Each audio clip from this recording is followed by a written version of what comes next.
Hello, I'm an aimless ghoul from Ghost, and you're watching Lab TV. Il Padre, il Figlio e lo Spiritus Malomnis Celestis delenda est.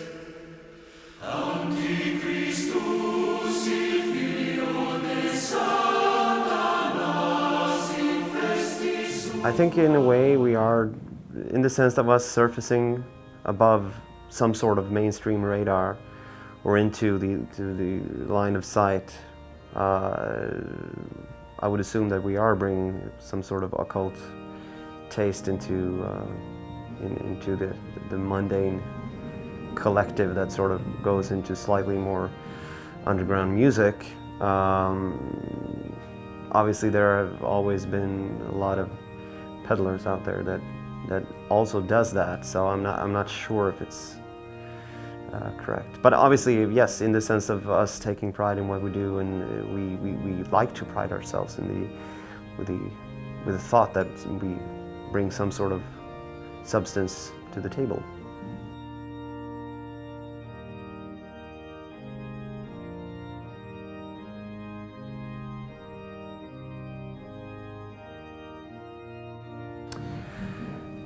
So far in our career, we haven't really experienced any turbulence of that. Nothing worth mentioning, because as much as we have surfaced above some radars, we are still not a household name to the point where Joe Schmo and his family sort of picks up on the band. Well, possibly in Chicago, just because of the burger thing. Which actually the restaurant Kuma's that did the burger actually got more heat from than we did, just because it got sort of lost in the PR, and we never really raised our hands saying that, oh, it's our burger.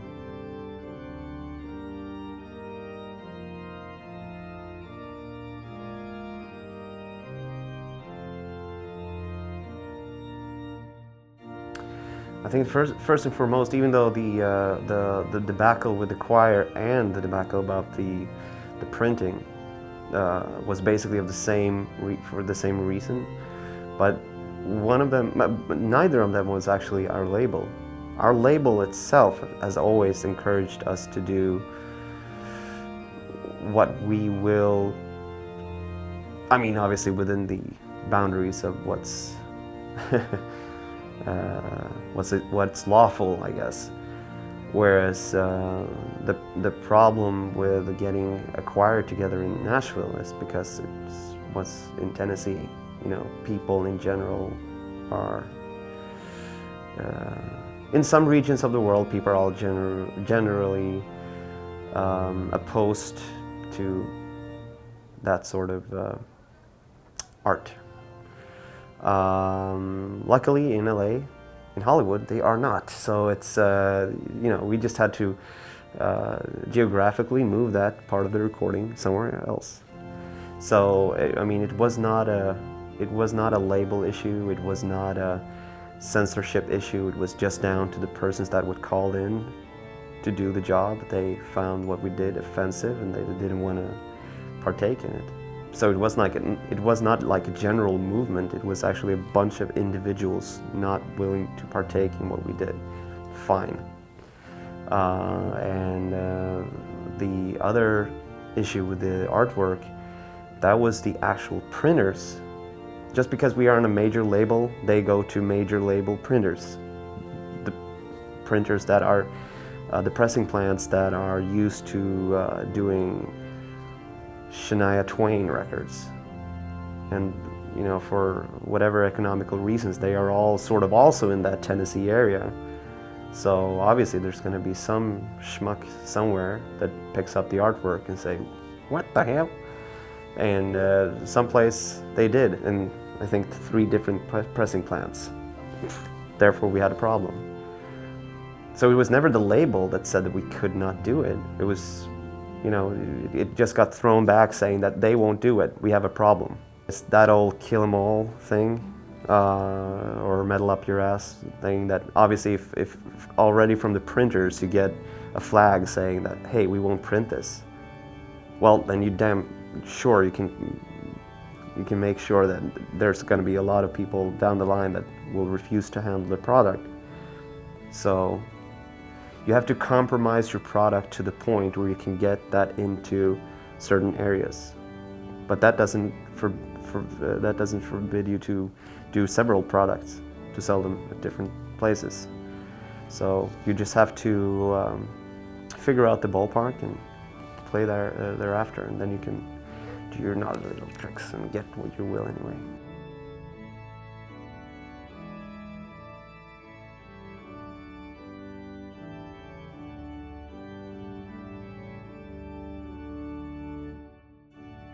That was originally, there were so many back and forths, but originally that was like something that we intended to do as a special product for the record. The label did not want to do that. One, because it was a pricey thing. Obviously, as you customers know by now, it was a pricey item to sort of bring forth in the first place. That is also why it says Goes BC on the Bible, which I actually have the only copy in the world that does not sport that BC logo. So it's the exact same thing, but without the BC on it, which was the original prototype. We did it with the BC logo just because it was going to go through the American Universal system. And then when they sort of whiffed it out like, oh, you're doing dildo? Yes. Oh. Okay, now we have the problem with the choir, we have the problem with this, and you're gonna shove a dildo up this as well? Not gonna happen. Okay, fuck it. Let's just release that to the side. So that was also, it was a part of the entire package. So, okay, that was the label probably being wise, I guess.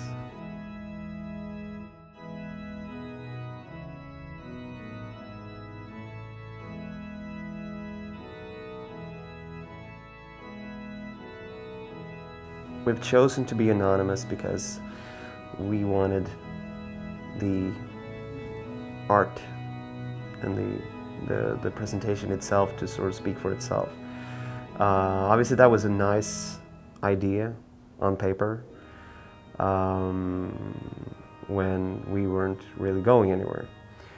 Obviously a few years down the road, we are all painfully aware of the fact that it doesn't translate to modern living and the way you carry yourself as an artist who has the goal to sort of reach out to more people. Luckily, most of our fans are very respecting, and they do like the fact that we are not, at least consciously, going out and exposing ourselves. But I mean, we're not trying to kid anyone, and there's 100 people outside of our bus every night when we play, and sooner or later we're going to come out, and we do unofficial, I don't know what to call it, meet and greets. I guess they are, but they're unofficial, so you just have to, if that will ruin anything for you, that's your problem. And most people that stand there, so far I have never noticed that they had a problem with them. And I would assume that the people, the rest of the crowd, the ones that don't want to know, they are not standing around. So for us, the whole aspect of anonymity and the whole image has sort of been watered out a little, where it's hard to know how to tackle it in the long run. We've always said that it's most likely impossible to remain anonymous, but we like to point out that there's a difference between being masked and unknown. So in the event of there would be let's say that there would be a demand and a general knowledge about who we were, I'd like to think that we are at least beyond the threshold of not being just a hype band anymore, and hopefully hopefully 3 records at least into the career, that what we actually do, what we intended everybody to focus on, which was the artwork, rather than have a personal cult towards whomever we are. I think that hopefully will be stronger and more interesting than who we are.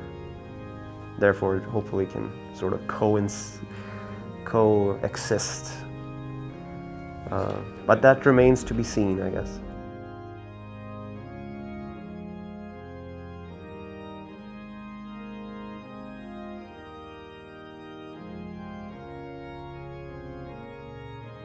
I think that the original idea on paper, when it was basically just a fun project, was that we wanted to create a proto-metal band. A band that accidentally played metal in the mid-70s.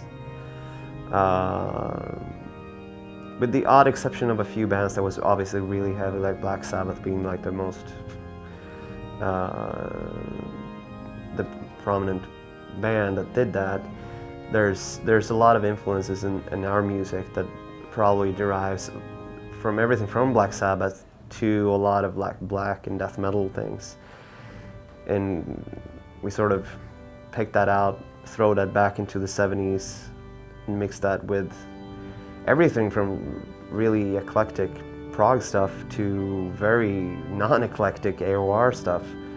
And obviously the big bands like Pink Floyd and all that, the normal area of classic rock.